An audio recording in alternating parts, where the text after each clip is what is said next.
इस वक्त हर अखबार और टीवी न्यूज चैनल एक बेहद डरावने हत्याकांड के बारे में चर्चा कर रहा है और जो लोगों को डिस्ट्रैक्ट कर रहा है। पालघर की श्रद्धा वॉकर दिल्ली में आफ्ताब पूनावाला के साथ लिव इन में रहती थी। झगड़ा बढ़ने पर आफ्ताब ने श्रद्धा की बेरहमी से हत्या कर दी। उसके बाद वो उसकी लाश को 36 टुकड़ों में काटकर एक एक करके ठिकाने लगाता था। और अब आप इसके बारे में जान ही चुके हैं, तो इसके बारे में बात न करते हुए 10 साल पहले देवभूमि उत्तराखंड में हुई ऐसी ही एक घटना के बारे में विस्तार से जानते हैं। साथ ही अमानवीय रोष की इन दोनों घटनाओं में कई समानताएं भी हैं। राजेश सतनाम गुलाटी मूल रूप से देहरादून का रहने वाला युवक था। पढ़ाई में बेहद तेज, सॉफ्टवेयर इंजीनियरिंग की डिग्री हासिल करते ही इस युवक को एक नामी कंपनी में नौकरी मिल गई। उनकी कंपनी का ऑफिस दिल्ली में था।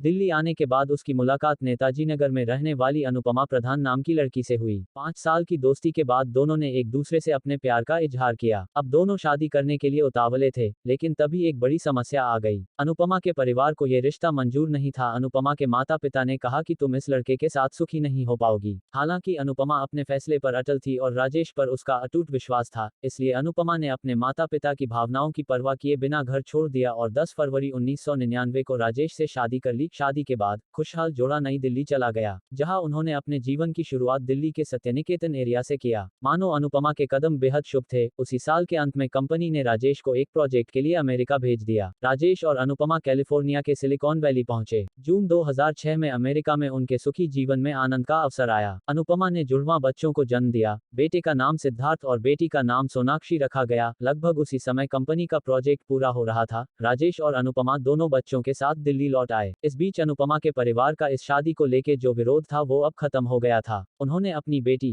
दामाद, भतीजे और भतीजी को प्यार से अपना लिया। दिल्ली में अच्छी सैलरी के बावजूद राजेश के मन में एक सपना था। राजेश की दिली इच्छा थी कि वह दिल्ली की भागदौड़ भरी जिंदगी छोड़कर अपने होमटाउन देहरादून आ जाएं। इसके लिए वह कोशिश कर रहा था। उसकी मेहनत रंग लाई और देहरादून की एक कंपनी ने उसको बड़ी सैलरी ऑफर की। राजेश ने इसे स्वीकार कर लिया और नवंबर 2008 को यह परिवार देहरादून आ गया। उसने देहरादून के कैंट एरिया के प्रकाश नगर में मकान किराए पर लिया था। एक सुंदर युवक, एक सुंदर पत्नी, 2 तंदुरुस्त बच्चे और सॉफ्टवेयर इंजीनियर के रूप में बढ़िया सैलरी। यह एक ऐसा परिवार था जिसे बाहर से देखकर किसी को भी जलन हो सकती थी, लेकिन अंदर की हकीकत बिल्कुल अलग थी।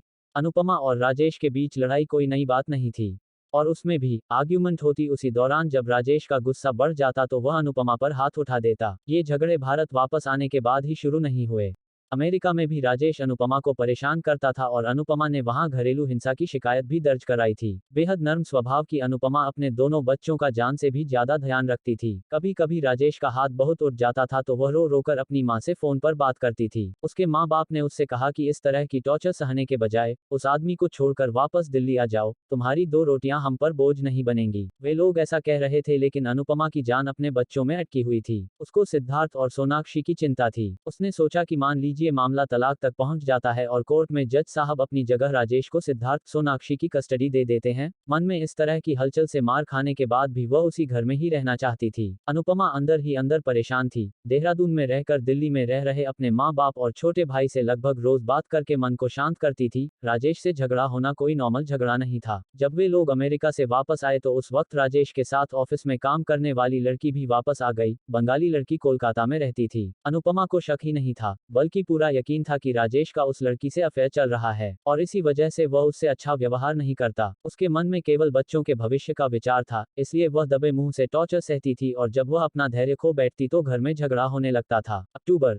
2010 के तीसरे सप्ताह से दिल्ली में अनुपमा के माता पिता को फिक्र होने लगी। लगभग रोज फोन करने वाली बेटी अब फोन नहीं कर रही थी। अनुपमा का भाई सुजन प्रधान कंप्यूटर का इस्तेमाल करता था, जिस पर अनुपमा ईमेल कर सबकी खुशियों के बारे में पूछती थी और सिद्धार्थ, सोनाक्षी कैसे घर में मस्ती करते हैं इसकी भी जानकारी देती थी। अनुपमा के भाई सुजन के पास नियमित मेल आते थे, लेकिन उसे मामला गंभीर लग रहा था, इसलिए प्रधान परिवार में माँ, पिता और बेटे ने चर्चा की। अब सुजन को भी अपनी बहन की चिंता सता रही थी। 11 दिसंबर 2010 को अपनी बहन और जीजा को बिना बताए रात में सुजन खुद देहरादून पहुंच गया। रात को होटल में रुकने के बाद अगले दिन 12 दिसंबर 2010 की सुबह वह राजेश और अनुपमा के घर पहुंचा। राजेश उसे देखकर चौंक गया। सुजन उससे पूछता है कि अनुपमा कहाँ है। उसने बार बार यह सवाल किया, लेकिन राजेश ने सिर्फ इतना जवाब दिया कि वह कुछ नहीं जानता, तुम्हारी बहन बिना बताए कहीं चली गई है। इतना ही नहीं, राजेश ने सुजन को घर में घुसने भी नहीं दिया। अब सूजन को गुस्सा आ गया। उसने घर में घुसने की कोशिश की लेकिन राजेश ने उसे जबरन रोका और अंदर नहीं जाने दिया। बौखलाया हुआ सूजन सीधे कैंट के पुलिस स्टेशन पहुंचा और वहां के इंस्पेक्टर से विस्तार से शिकायत करते हुए कहा कि मुझे कुछ अजीब लग रहा है। कैंट थाने के इंस्पेक्टर ने तुरंत फैसला लेते हुए सूजन के साथ 4 कांस्टेबलों को भेज दिया। यहां तक जब पूरी भीड़ राजेश के घर पहुंची तो राजेश ने दरवाजा बंद कर दिया और उन्हें अंदर आने से मना कर दिया। हालांकि पुलिस के चिल्लाने और धमकी देने पर उसने दरवाजा खोल दिया। पुलिस ने घर की तलाशी शुरू की। अनुपमा पूरे घर में कहीं नहीं थी। एक के बाद एक अलमारी चेक करने पर पुलिस को एक नया फ्रीजर नजर आया।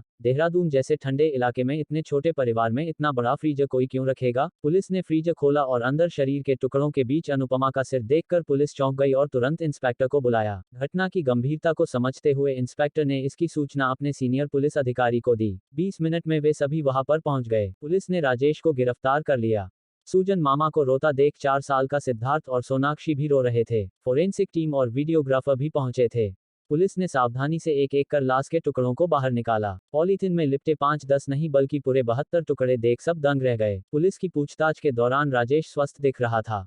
उसने कहा कि अनुपमा का एक अमेरिकी प्रेमी के साथ चक्कर चल रहा था और मैं ये सहन नहीं कर सकता था, इसलिए वह लगातार लड़ती रहती थी, इसलिए मैंने उसे मार डाला ताकि बच्चों के संस्कार खराब ना हो। मारने का इरादा नहीं था, लेकिन जब मैंने उसे मारा तो वह गिर गई और उसका सिर बिस्तर से टकरा गया और वह बेहोश हो गई। मैं डर गया था। अमेरिका में भी उसने मेरे ऊपर घरेलू हिंसा का केस किया था तो मैंने सोचा कि होश में आकर फिर से पुलिस में शिकायत करेगी तो इस विचार से घबराकर मैंने उसके चेहरे पर तकिया रखकर दबा दिया और वह मर गई। पुलिस स्टाफ पूरी तरह से सन्न रह गया।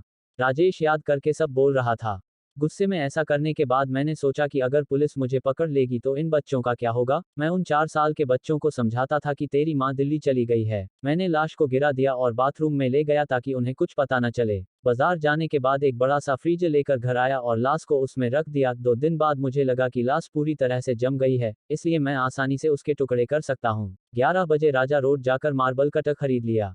वह लाया लेकिन उसकी आवाज भयानक थी और उसकी ब्लेड भी टूट गई। 2 बजे फिर से उस दुकान पर गया और 230 रुपये में एक नया ब्लेड खरीदा और इसे कैसे फिट किया जाए वो भी समझ लिया। बहुत तेज आवाज आने की वजह से फिर बाजार गया और लोहे काटने के लिए जो कटर आता है वो ले आया। रात को बच्चों को सुलाकर लाश को काटता था और मसूरी के जंगल में जाकर एक एक टुकड़े को डिस्पोज करना शुरू किया। उसी समय आप लोग आ गए। 12 दिसंबर 2010 को ये हत्याकांड सामने आया। हत्या के लिए पुलिस ने धारा 302 और सबूत मिटाने के लिए धारा 201 लगाई। 10 फरवरी 2011 को चार्जशीट पेश की गई। रिमांड के दौरान राजेश ने यह सच स्वीकार किया कि अनुपमा केवल झगड़ालू थी, उसमें कोई और कमी नहीं थी। उसका किसी से अफेयर नहीं था।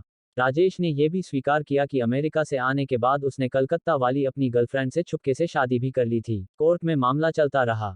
राजेश के वकील की दलील थी कि कोई गवाह न होने की वजह से इसे हत्या का अपराध नहीं मान सकते हैं, लेकिन दूसरे पक्ष की दलील मजबूत थी कि उसके घर के फ्रीजर में शरीर के 72 टुकड़े मिले, इसलिए उसी ने हत्या की है। 6 साल लंबे चले इस केस का फैसला 1 सितंबर 2017 को आया था। अपने 2 बच्चों की मां और अपनी पत्नी की हत्या के बाद इस सॉफ्टवेयर इंजीनियर के हाथ जरा भी नहीं कान पे, लेकिन फैसले के वक्त जब वह अदालत में खड़ा हुआ था तब उसके हाथ कांप रहे थे। जिला अदालत के जज ने जब उसे आजीवन कारावास की सजा सुनाई तो वह फूट फूट कर रोने लगा। धारा 302 के तहत आजीवन कारावास और 10 लाख रुपये का जुर्माना, इसके अलावा धारा 201 के तहत 3 साल की कैद और 5 लाख का जुर्माना। इस कुल 15 लाख के जुर्माने में से 70,000 रुपये स्टेट ट्रेजरी में जमा कराए गए और बाकी रकम दोनों बच्चों के नाम बैंक में जमा कराई गई, जो उन्हें बालिग होने पर मिलेगी। दोनों बच्चे अब अपने छोटे भाई बहनों और मामाओं के साथ अच्छे से बड़े हो रहे हैं। जब श्रद्धा वोकर और आफ्ताब पूनावाला कांड हुआ तब पत्रकार ने देहरादून के तत्कालीन वरिष्ठ पुलिस अधीक्षक से मिले और 12 वर्ष पूर्व की घटना को याद करते हुए उनकी प्रतिक्रिया मांगी। इस सज्जन अधिकारी ने स्वीकार किया कि राजेश जैसा क्रूर हत्यारा उसने अपने पूरे करियर में कभी नहीं देखा। एक लाश के साथ ऐसा घिनौना काम करने वाले को आदमी नहीं कहा जा सकता। उन्होंने ये भी कहा कि अगर हर माता पिता अपनी बेटी को अच्छे संस्कारों का बोध दे तो ऐसी घटनाएं नहीं होगी। ऐसी घटनाएं अचानक नहीं होती है, इसके संकेत पहले ही मिल जाते हैं। एक लड़की को बहुत अधिक झगड़े और लड़ाई के समय ही होश में आना चाहिए और एक रास्ता सोचना चाहिए। राजेश, अनुपमा या आफ्ताब, श्रद्धा ये पहला मामला नहीं है और दुर्भाग्य से यह आखिरी भी नहीं होगा।